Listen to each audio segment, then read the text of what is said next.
Mana yacu, Mana ikomeye, turagushimye turaguhimbaje, wabanye natwe kugeza iyi saha turacyari bazima. Mana uhabwe icyubahiro.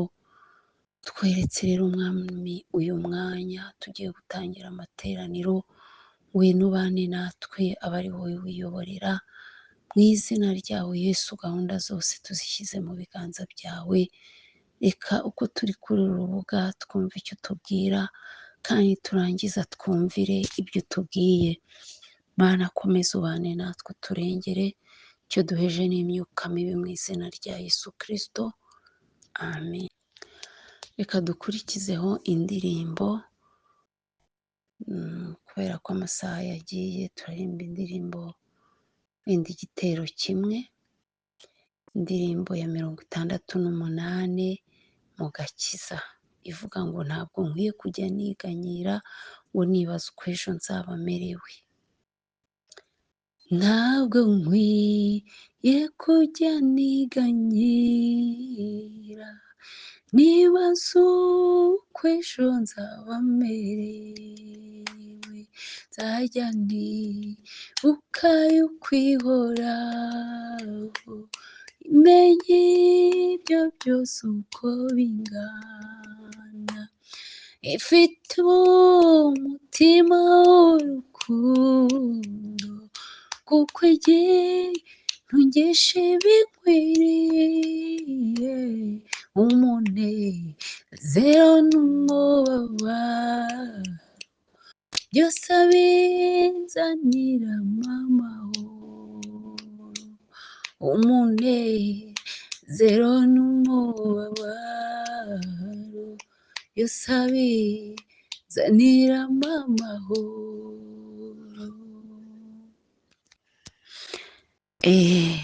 Murakoze cyane rero kuba mwitabiye, n'abandi baraza nyuma wenda twatangiye barajya bumva amateraniro.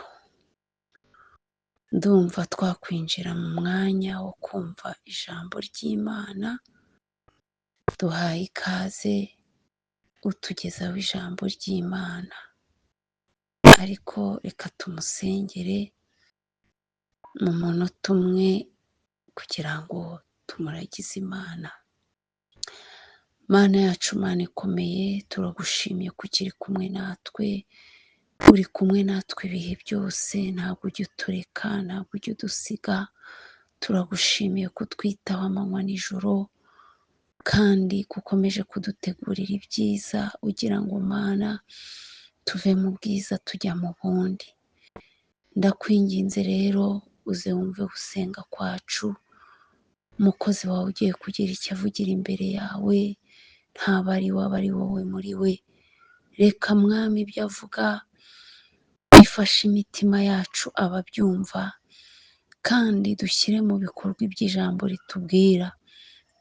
Icyo duheje n'imyuka mibi mu izina rya Yesu, turarika umwuka wera aziyoborere, kandi Imana y'ukuri ubushake bwawe ari bwo bukora. Urakoze urakarama Mwami w'abami, byose tubisabye mu izina rya Yesu Kristo, amina. Mwongeye kwirirwa mwese. Imana ishimwe ku bw'uyu munsi kiduhaye kongera guhurira kuri uru rubuga twese uko tungana, aho duturuka hatandukanye, haba muri iki gihugu cy'u Rwanda cyangwa hanze y'igihugu cy'u Rwanda, abari hirya no hino. Ndongera kubasuhuza mu izina rya Yesu. Ni umugisha kongera kuba kuri uyu munsi, kandi ni iby'ibyishimo kongera kugira umugisha wo gusangira namwe ijambo ry'Imana. Ngira ngo tumaze kumenyerana. Amazina nitwa Jean Pierre Kwizera. Ndashimira Imana ko iteka ryose impaye amahirwe yo kuganira n'abantu b'Imana ijambo ryayo, ariko kandi no kurushaho gukomeza kumfasha gukurira hamwe namwe. Imana ishimwe. Niringiye ko Imana iri bukomeze kudufasha muri uyu mwanya, kandi niringiye ko ikomeza kudufasha gusobanukirwa ubushake bwayo cyane cyane ku nsanganyamatsiko y'uyu munsi, turushaho kwibaza ndetse no gutekerereza hamwe ikijyanye no kuzura umwuka wera. Munyemerere tubanze dusenge, hanyuma dukurikizeho iyi nsanganyamatsiko. Ngira ngo ndakomeza kuyigarukaho cyane kubera ko ubwashize nabaye nk'uyivugaho gato, ndongera nshimangire bimwe mu byo nari navuze, hanyuma mvuge n'ibindi bintu Imana yakomeje kumpishurira kuri iyi ngingo. Hanyuma ninsoza dusenge, twiringiye ko Imana ikomeza kutuyobora muri byose. Mwami wacu Yesu, turagushimira ko uri mwiza, turagushimira ko ukomeye, turagushimira ko udahinduka Mwami. Uhabwe icyubahiro, ushimwe ko watanze uyu mugisha wo kubana nk'abizera, abana bawe wacunguje amaraso, kandi twiringira neza gukomeza gukoresha ubuntu bwawe n'urukundo rwawe mu kurushaho gusobanukirwa umwuka wera, ndetse n'uburyo akwiye kuzura ubuzima bwacu, akwiye kuyobora ubuzima bwacu, akwiye gukorera mu buzima bwacu. Ufashe buri umwe wese muri twe, kandi wejeshe imitima yacu n'ubwenge bwacu ijambo ryawe, turusheho kukumvira Mwami, mu izina rya Yesu Umwami wacu, amen. Murakoze cyane, Imana ibahe umugisha. Ngira ngo mbere y'uko ntangira insanganyamatsiko, munyemerere mbanze nse nk'ukora incamake ntoya y'ibyo tumaze kwiga ku mwuka wera, ariko kandi nkore n'incamake ntoya y'ibyo navuze cyane cyane nibyo ndi butindeho. Tumaze igihe kinini twibaza umwuka wera ari nde, kandi twabonye imbogamizi nyinshi zigiye zitandukanye z'uburyo twumvamo umwuka wera, ari nacyo ntekereza ko gishobora kuba nanone imbogamizi yo gutuma tutarushaho kuzura umwuka wera, cyangwa se tukitiranya uburyo bwo kuzura umwuka wera n'ibindi bitari ibyo kuzura umwuka wera. Twibajije ngo umwuka wera ninde. Ku ikubitiro twase dutekereza cyane ku mwuka wera nk'Imana, kandi koko ni Imana nk'uko tubibona, ndetse nk'uko uwari wabivuze yabigarutseho cyane. Yatinze ku ijambo ryabonekaga mu Byakozwe n'Intumwa igice cya 5 umurongo wa 3 kugera ku wa 4, aho batubwiragamo inkuru ya Ananiya na Safina ndetse n'umugabo witwa Petero, aho bariganije ndetse barabeshya, ndetse Petero asobanura ko atari abantu abeshye, ahubwo ari Imana ubwayo abeshye. Iki kirumvikana ko umwuka wera ari Imana.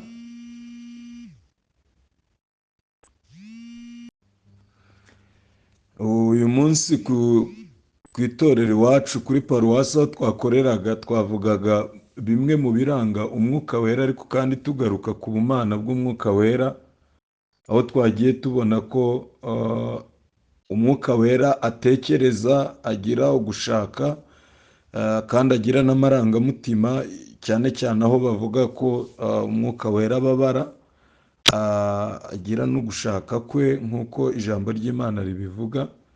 Ariko ni ryari tuzavuga ko umwuka wera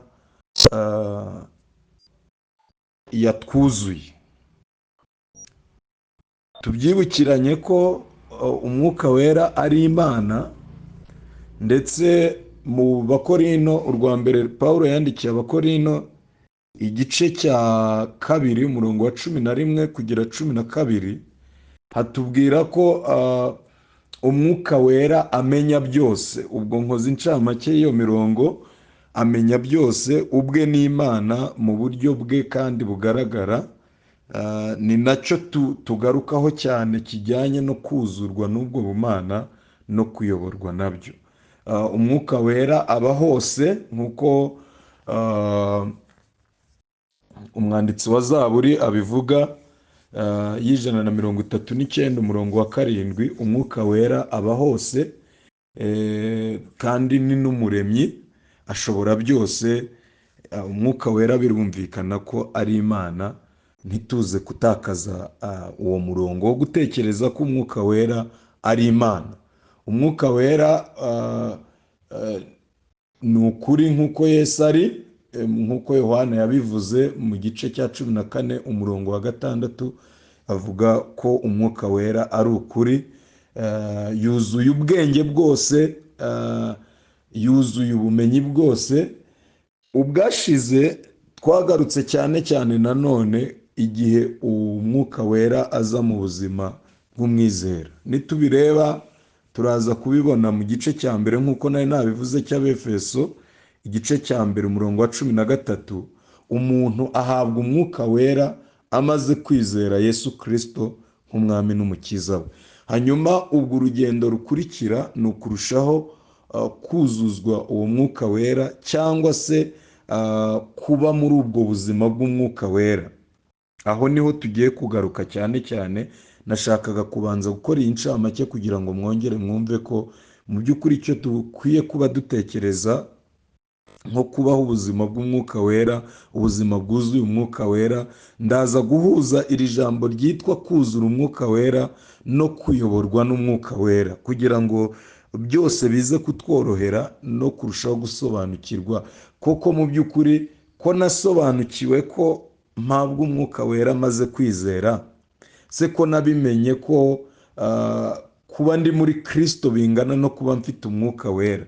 Ese birahagije mu by'ukuri kuvuga ko nahawe umwuka wera, cyangwa nkwiye kongera kurushaho gusaba Imana kugira ngo umwuka wera arusheho kuzura mu buzima bwanjye?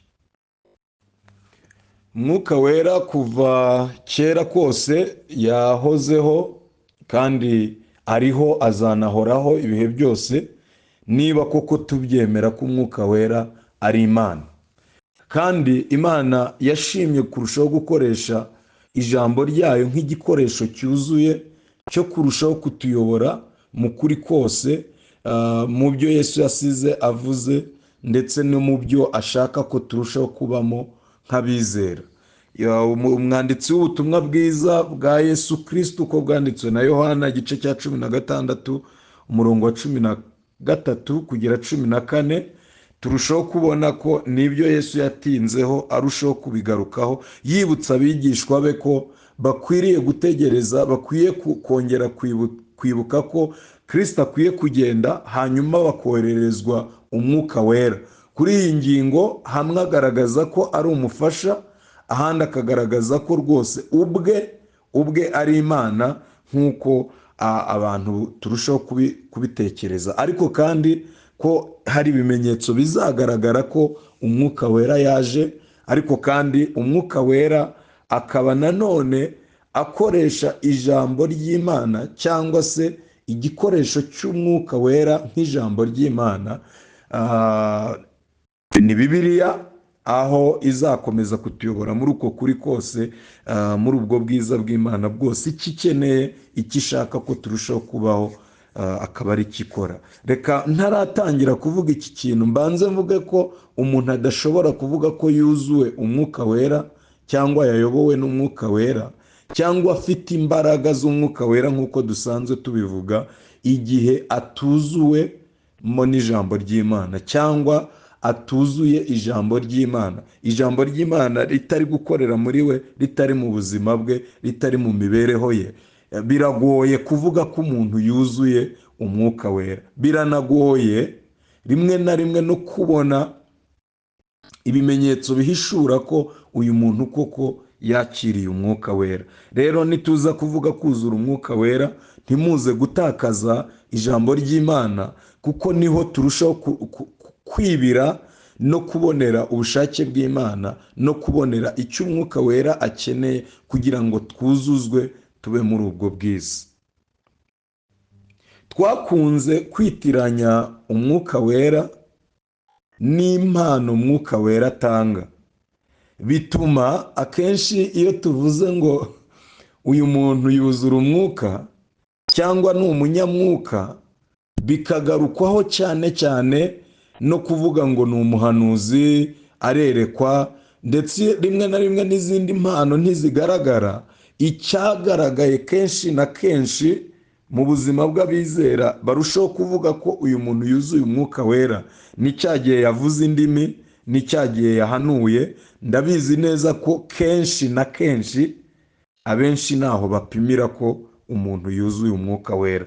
Ikindi cya kabiri, iyo umuntu ashobora gusimbuka bashyizemo igisirimba se, iyo umuntu ashobora rwose kuvuza akaruru, iyo umuntu ashobora kuvuga cyane, bakunda kuvuga ngo ari on fire, dukunda kuvuga ati rwose turiya muntu ni umunyamwuka. Ariko umuntu udafite izo mpano nawe akikuramo cyangwa akishyira mu kato ko kuvuga ati ni ryari koko nzagira umwuka wera. Ibi kandi narabibonye vuba aha, hari amasengesho nari nitabiriye, mu by'ukuri badusaba gupfukama no gusenga ngo dusaba umwuka wera. Hanyuma uwari wavuze, kubera ko ndagize amatsiko yo kumenya icyo yari avuze, dusohotse naramubajije mu by'ukuri twasengeye iki, ariko muri konkiriziyo yatanze numvaga mu by'ukuri nawe ari kuvuga ngo ukeneye kuzura umwuka wera nk'uko njya mwuzura, kubera ko yari yakoresheje impano z'umwuka mu buryo Imana yari yamukoreshejemo. Aravuga ngo ukeneye kuzura umwuka wera nkanjye. Rimwe na rimwe anavuga ko hari ababyifuje ngo rero abasengere bahabwe uwo mwuka wera muri ubwo buryo. Mpita numva ko koko uko gushidikanya abantu bagira batekereza ku mwuka wera nk'impano, cyangwa batekereza kuzuzwa umwuka wera nko kuvuga indimi no guhanura, ndetse n'ubundi buryo bwinshi bugiye butandukanye, kuvuga cyane n'ibindi ntashobora kuvuga nonaha, n'ubwo buryo dutekerezamo kuzura umwuka wera. Dushingiye ku cyo twahereyeho ubwashize turi kuvuga igihe umwuka wera azira mu buzima bw'umwizera, biradusubiza inyuma ho gatoya. Ese birashoboka ko umuntu yuzura umwuka wera igihe atarahabwa agakiza? Ese birashoboka ko umuntu yuzura umwuka wera igihe atari kumvira ijambo ry'Imana? Ese birashoboka ko umuntu yuzura umwuka wera igihe adafite imbuto z'umwuka wera mu buzima bwe? Ibyo ni ibibazo byose mu by'ukuri kenshi dukunda kwibaza kandi bikwiye, rimwe na rimwe bituma tunashidikanya ku buzima bw'abizera igihe butari guhinduka, tugatekereza ko ahari ugukora k'umwuka wera kudahari. Munyemerere rero mfate akanya gatoya dusome ijambo ry'Imana kugira ngo rize kutuyobora mu byo turi buvuge byose, ariko ni ijambo ry'Imana dusanga mu butumwa bwiza bwa Yesu uko bwanditswe na Yohana, cya gice cya 16 nk'uko nari nakiranze. Twumve icyo Yesu yari yavuze ku mwuka wera, hanyuma tunarebe bimwe mu bibazo bagiye batubanziriza bagiye bibaza nanone, cyane cyane nka Pawulo ari kubibaza abigishwa. Nari nakivuze ubwashize aho yabazaga abigishwa ngo bahawe umwuka wera ubwo batangiraga kwizera, bavuga ko batamuhawe. Aho hose turahagaruka, ariko cyane cyane ndibanda kuri iki gitabo cy'ubutumwa bwiza. Ahandi hose ndi butange hashobora kuza kuba ari referanse, ariko ndagaruka aho ngaho cyane. Ndetse ndaza no gukoresha igitabo cy'Abagalatiya igice cya 5 kugira ngo ndusheho guhishura wa muntu watangiye kwitoza kuba muri ubu buzima bw'umwuka wera, imbuto agenda agira n'uburyo agenda abaho. Yohana igice cya 16 umurongo wa 8 haranditswe ngo ubwo azaza azatsinda ab'isi, abemeza iby'icyaha n'ibyo gukiranuka n'iby'amateka n'iby'icyaha kuko batanyizeye, n'ibyo gukiranuka kuko njya kwa Data, kandi namwe muzaba mutakimbona, n'iby'amateka kuko umutware w'ab'isi aciriweho iteka. Ndacyafite ibyo kubabwira byinshi, ariko ubu ntimubasha kubyihanganira. Uwo mwuka w'ukuri naza azabayobora mu kuri kose, kuko atazavuga ku bwe, ahubwo ibyo azumva n'ibyo azavuga, kandi azababwira ibyenda kubaho. Uwo azanyubahiriza, kuko azenda ku byanjye akabibabwira. Ibyo data afite byose ni ibyanjye, nicyo gitumye mvuga nti azenda ku byanjye abibabwire. Hasigaye igihe gito ntimumbone, maze hazabaho ikindi gihe gito mumbone. Iyi ni bimwe mu byo Yesu yabwiraga abigishwa be, ari kubabwira ibijyanye no kuza k'Umwuka Wera, naza ko byanga bikunze bazamubona. Akenshi dukunda kuvuga abanyamwuka muri bwa buryo twavuze, tukavuga ngo uyu muntu yuzura Umwuka Wera, nko kuvuga za mpano muri bwa buryo nabivuzemo.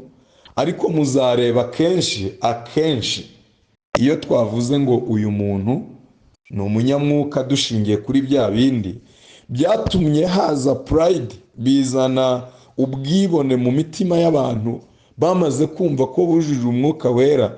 Icyo twita kuzura Umwuka Wera barakiyoberwa, babaho ubuzima buhabanye n'icyo Umwuka Wera akora.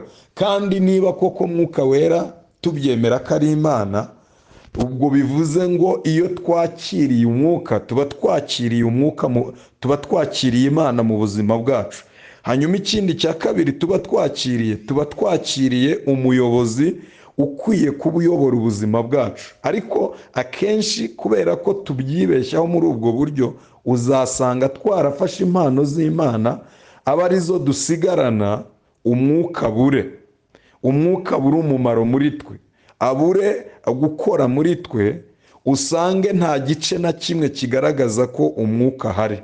Kuko umuntu abayeho yiyobora, umuntu abayeho yigenga, umuntu abayeho yifatira icyemezo, umuntu abayeho yitekerereza ibye. Kubera iyo mpamvu bigatuma abaho atanezeza bene se, ariko kandi atanezeza n'Imana imuhamagara mu gakiza no mu rukundo rwayo, nk'umuntu ubihamya ko yakiriye ubumana mu buzima bwe. Kuvuga kuzuzwa cyangwa se kuzura k'Umwuka Wera, uruhande rumwe mbisobanura nko kuvuga ngo ni igihe Umwuka Wera azaba agaragara muri pariti cyangwa se muri buri gice cy'ubuzima bw'umuntu wese, akorera mu biganza, akorera mu bitekerezo, akorera mu marangamutima, akorera mu bice by'umubiri byose. Igihe cyose nkibona niyobora, ntabwo navuga ko Umwuka Wera yuzuye. Hari aho mba niyuzuye, cyangwa hari aho isi iba yuzuye, hari aho ibitekerezo byanjye biba byuzuye, hari aho amarangamutima yanjye aba yuzuye, ku rwego ariyo afata icyicaro akayobora. Niba Umwuka Wera yinjiye agatangira kuzura ubuzima bwanjye bwose, arasigara afite intebe y'ubuyobozi kuruta uko nyobora, kuruta uko ntekereza ibyo nkwiye kuba nkora. Niwe ukora, sijya ukora. Niwe uhishura icyo nkwiye gukora, ntabwo ari njye ugena icyo nkwiye gukora, niba koko yuzuye ubuzima bwanjye. Yesu abwira abigishwa be, yarababwiye ngo naza muzabimenya, n'aba muri mwe muzabimenya, ntabwo muzabiyoberwa. Icya mbere azakora ni uko azaza agatsinda iby'isi mu buzima bwanyu. Azamara inyota y'iby'isi rwose ishire, mubeho mudepanda ku Mana, mubeho mutekereza Imana kuruta uko mutekereza iby'isi. Icya kabiri ni uko naza azatangira gukora umurimo wo kwemeza abantu iby'icyaha, kugira ngo abahishurire abo bari bo, abereke aho batari beza, abereke aho bataboneye, abereke aho badakwiye. Kandi ntazabasiga gutyo, azanabahanira ku gukiranuka.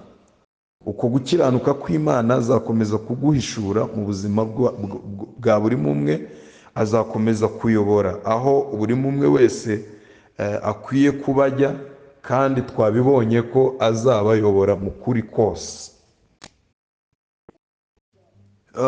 Pawulo mu Bagalatiya akomeza gusobanura ibi bijyanye n'umwuka, avuga ko igihe Umwuka Wera yatangiye kuba umuyobozi, yatangiye kuba mu buzima bw'umwizera, yatangiye kuzura imibereho ye, yatangiye kuzura kamere y'umuntu, yatangiye kuzura amarangamutima y'umuntu, hari ibintu byinshi bizagaragara. Mu Bagalatiya igice cya 5 yavuze ko naba mu buzima bw'umuntu ari we ufite intebe y'ubuyobozi, ari we utwara ubuzima bw'uyu muntu, azagaragaza imbuto, azera imbuto, hanyuma zigaragare inyuma mu mwizera.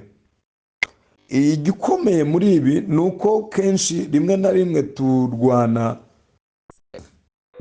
no kwera imbuto twebwe, kandi ntibizashoboka mu by'ukuri.